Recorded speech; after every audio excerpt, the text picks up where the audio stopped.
What's up, Motown's wrestling group and anybody watching on a different platform? I am the president of Motown's wrestling group, Tony Motown Allen, and I come to you today with a special impromptu video. To be 1,000% honest with you.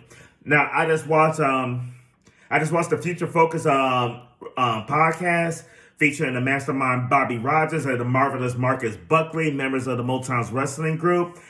And I heard some blasphemy on this show.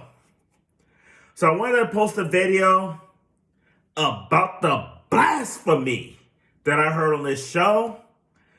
And I'm going to tag the mastermind because I'm quite sure you're going to be on my side on this. Because Marcus, I thought you didn't drink, man. And I do want everybody else's opinion on this. And I'm surprised that the mastermind, Bobby Rogers, kind of let him get away with the blasphemy that Marcus said. So what y'all think? Leave in the comments below. If you read the title, you already know what we're talking about. We're talking about the GOAT manager of all time. Marcus had the audacity to rank Jim Cornette number 2? What? Is Bobby Heenan number 3 for you then? That's the only reason I can see you saying that Jim Cornette is number 2, because you obviously got Bobby Heenan at number 3, because the GOAT manager, the number 1, the Michael Jordan of management, is your wise man, Paul Heyman. He is your advocate, Paul Heyman. He is Paul E. Dangerously. Paul Heyman, first of all, this man reinvented himself better than any other manager in professional wrestling history. He's the fucking Paul E. Dangerously. He's the fucking advocate. He's the fucking wise man. He's the best friend of CM Punk. He plays all kind of different hats. And when Roman Reigns and Brock Lesnar were feuding, this motherfucker was wearing multiple hats at the same goddamn time. Do not disrespect Paul Heyman, Marcus. Really? Jim Cornette, you said is number 2? Jim Cornette is a phenomenal manager. No disrespect to Jim Cornette at all. But without the Midnight Express, what is Jim Cornette? Really? One trick pony, the Midnight Express.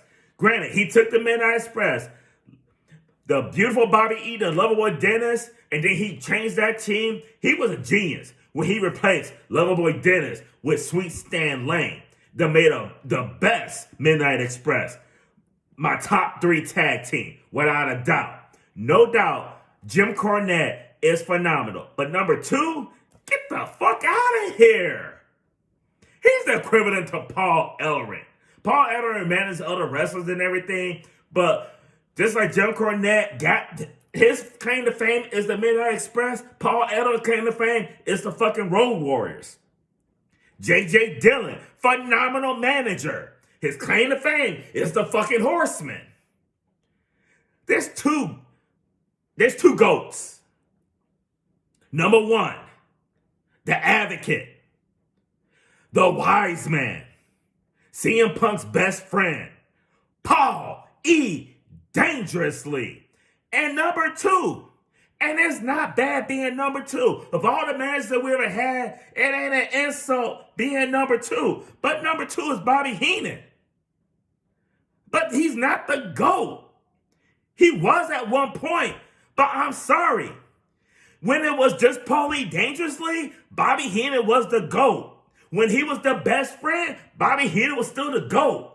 When he was the advocate, he was fucking knocking on Bobby Heenan's door. And then he became the wise man. Bobby Heenan is a great, great manager. But he don't reinvent himself like Paul E. Dangerously did. Paul Heyman, the advocate, the wise man, whatever you want to call him. I'm a Paul Heyman guy. Without a doubt. Paul Heyman is the GOAT. And I ran down the claim to fame of some other great managers. I ain't said, no, Bobby Heenan's resume is not shabby at all. Fucking Andre the goddamn Giant. Fucking Ravishing Rick Rude. Fucking Mr. Perfect Kurt Hennig.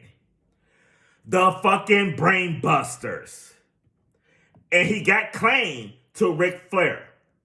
And the reason I say he got claimed to it, he's only Ric Flair for a short period of time. A lot of people give him a lot of credit for being with Ric Flair, but in all honesty, a majority of the time Ric Flair was in WWE in his first run, he was with Mr. Perfect Kurt Hennig.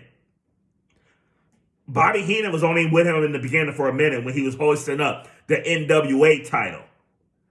Kurt Hennig, Mr. Perfect, was the manager for Ric Flair through a lot of the glory days, which was one of the reasons why I can't give him a lot of credit for managing the GOAT at peak times. Ric Flair won 16 titles. Well, 22. But a majority of those were not with Bobby Heenan. Paul Heyman. Look at his resume. How can you not call this motherfucker the GOAT? The Dangerous Alliance, which included guys that Bobby Heenan managed as well. Like, you talk about Ravishing Rick Rude. Guys, Bobby Eaton, who Jim Cornette managed. Paul Heyman guy. Medusa, one of the best women wrestlers ever.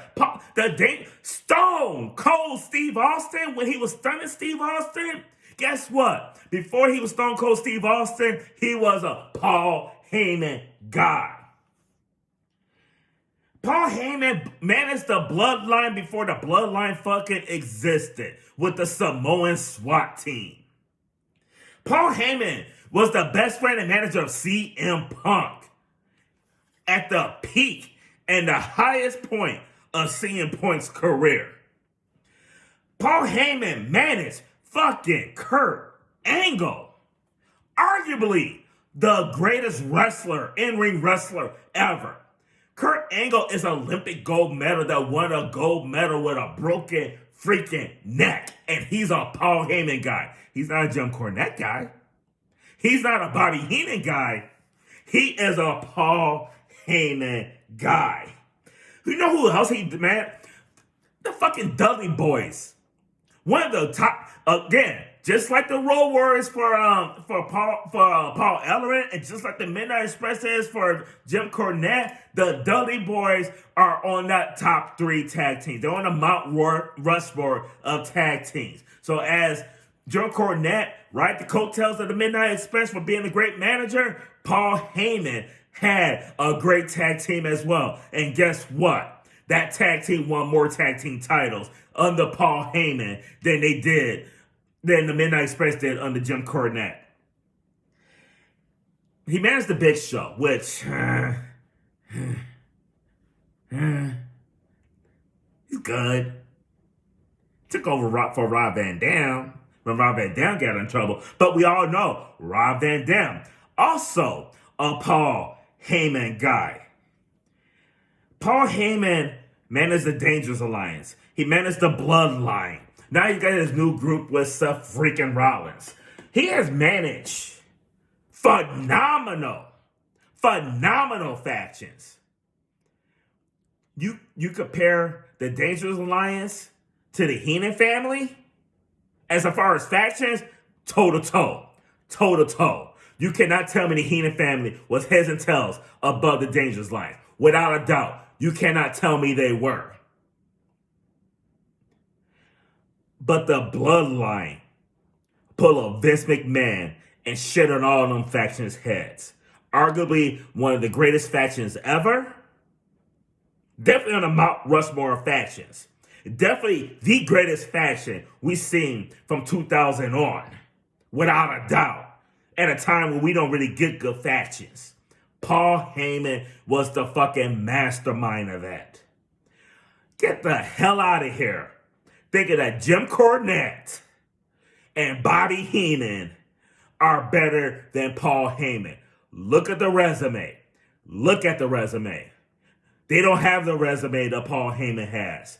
Main of fucking inventors, top factions, top tag teams. He has done it all.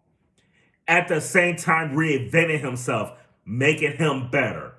I'm a Paul Heyman guy, and the reason why I'm a Paul Heyman guy, because I'm not going to call him the GOAT of management. When it comes to managers, Paul Heyman is Michael Jeffrey Jordan. Share your comments. I'd like to hear what everybody else thinks. Share your views on this. If y'all think I'm lying, tell me I'm lying. If y'all agree with me, tell me you agree with me. Leave your comments below. But believe me, Paul Heyman is Michael Jordan.